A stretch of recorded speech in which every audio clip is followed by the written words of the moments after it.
Where do you stand? When we look at other nations, we see that they're doing a much better job than we are on health care. This should be inexcusable to us. We're the most progressive, scientific nation in the world.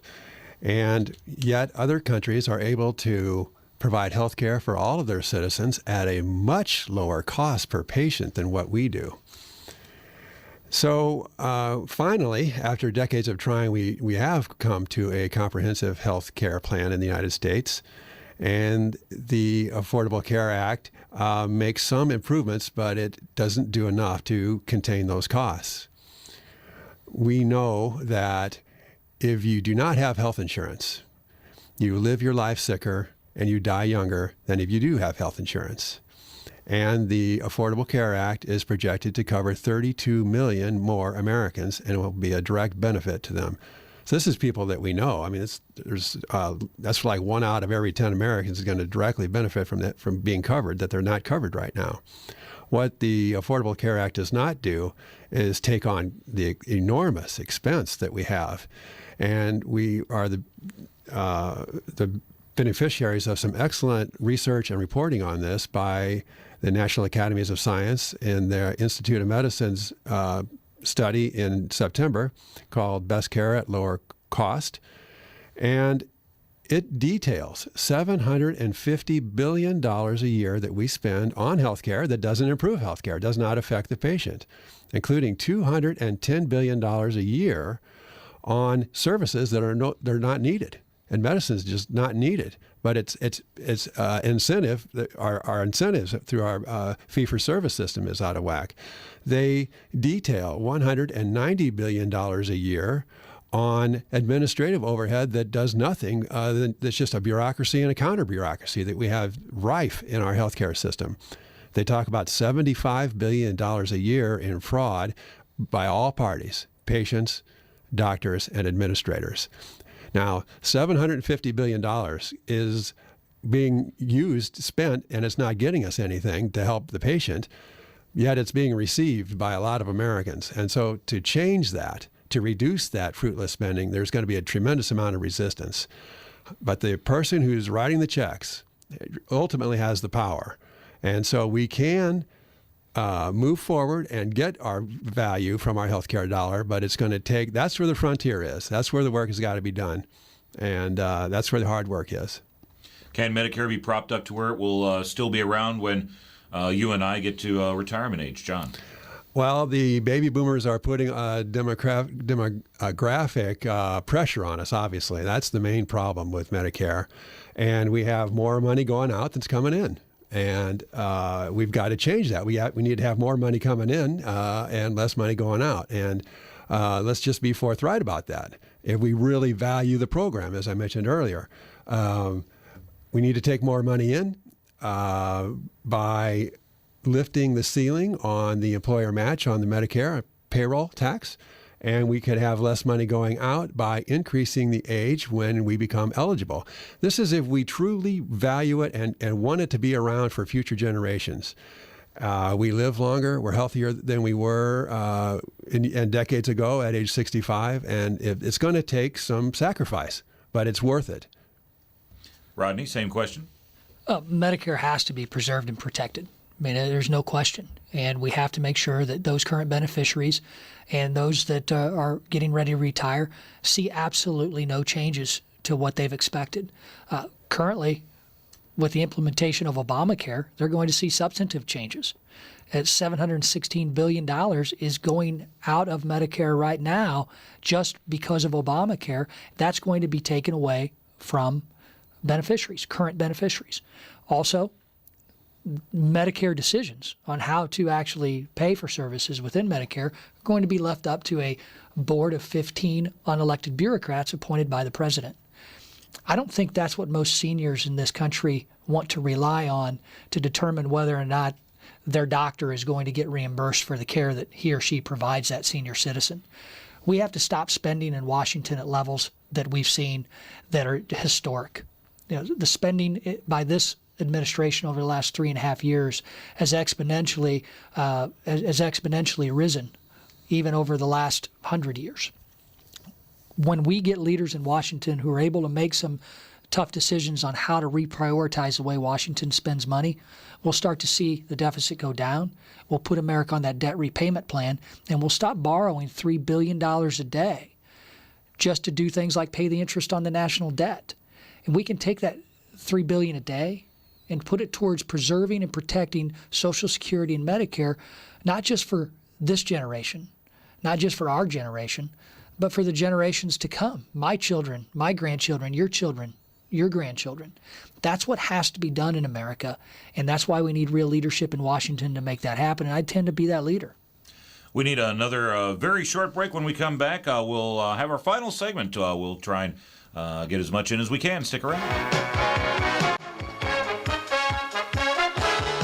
And we are back for our final segment in studio. Rodney Davis and John Hartman, two of the candidates for the U.S. House 13th District. Before we get to the next line of question, I just wanted to mention to our audience, I've been doing these interviews for some time now, and there are times when you can just feel the tension in the room. You can cut it with a knife. This is not one of those days. It seems that the two of you have a healthy dose of respect for each other, and for that, I think that the candidates, that the listeners need to know about that. So just wanted to put that out there. Rodney Davis, I'll start with you. Tonight's presidential debate is going to focus on international issues, national security being a topic. I wanted to touch on that as well. We are in numerous locations around the world. Some of the hot spots right now include Syria. Tensions are rising in Iran. How much of a footprint should we have on globally, and what are your plans if elected to affect that? Well, obviously, I subscribe to a peace through strength doctrine. You know, we have many of your listeners that are employed in the defense industry across the river at Boeing or down at Scott Air Force Base. You know, our military is essential to our national security. And what we have to do is make sure that America remains the beacon of freedom in the world that we are today. We were attacked last month on our sovereign soil, the consulates and embassies across the ocean. But don't underestimate the symbolic victory that al-Qaeda thinks they got over the United States by raising their flag over ours and killing Americans. Their true goal is to kill Americans. And we have to be able to ensure that we don't allow that to happen. That symbolic victory with their flag flying over our burned out consulate is going to be used to incite more attacks in the future. We have to be vigilant. I'm a firm believer in the Powell Doctrine. The Powell Doctrine says let's go through every diplomatic course we can before troops are sent overseas. And that's when dealing with governments. That's when dealing with other countries who have legitimate governments. Al-Qaeda is not a legitimate government. They're a terrorist organization that we need to be on the lookout for every single day. I'm only going to be one of 435 members of Congress. On most instances, I will defer to the executive branch, who has much more intelligence than I would. But I would urge that executive branch to utilize what they're being told from the generals on the ground when making those decisions. And we'll hold them accountable if they don't. John Hartman, same question. How much of a footprint should the United States have on a worldwide basis? And your thoughts on national security along those lines? We are still the preeminent power in the world, and I think the world looks up to us for leadership. I often refer to a quote from Abraham Lincoln, and I don't even think he was talking about foreign policy when he said it. It's chiseled in stone across from the museum up in Springfield. It says that, I don't know if I got each word exactly right, but he says we should have patient confidence in justice. And then he asks, what better hope or even equal hope is there in the world? And I see justice and democracy as forces that, as Lincoln did, that they are working their way, and we should have patient confidence in them. And I think that implies to our two most difficult foreign policy challenges. One is Iran.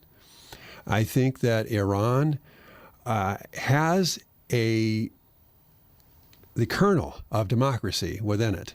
And they had elections in 2009, and they were not honored by the existing regime that saw them as a threat. But the people went out in the street, and they demanded that democracy and justice be part of Iranian society.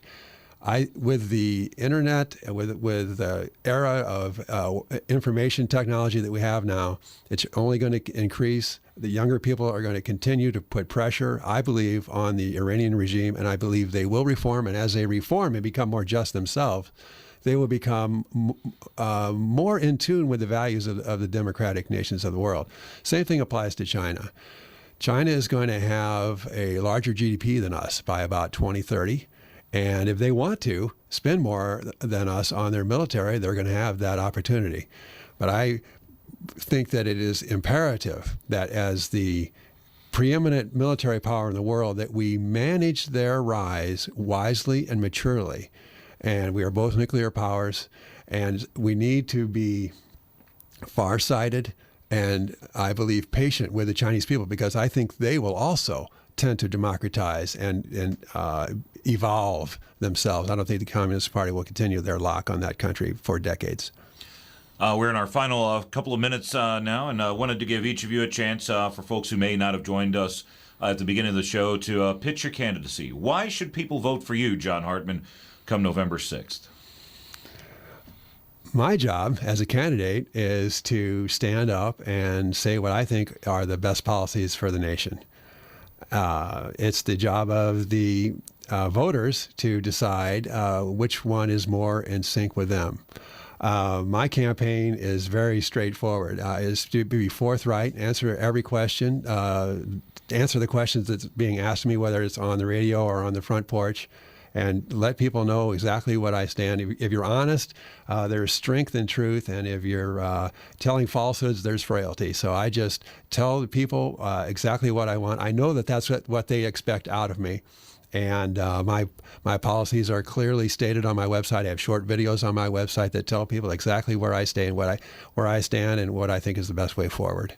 Rodney Davis, why should someone vote for you come November 6th? Well, first, I'd like to thank you and thank John for being here today. I'm disappointed that David Gill didn't show up so that we could see the stark contrasts between he and I on so many important issues. I believe the people of southwestern Illinois will agree when they look at my plan. You know, our plans are put up on our website, our jobs plan, our energy plan, our health care plan. At electrodney.com, go take a look at them, because I think they'll see that we've got true vision for what needs to happen in America. I believe I'm the candidate that's going to provide the leadership that Washington desperately needs.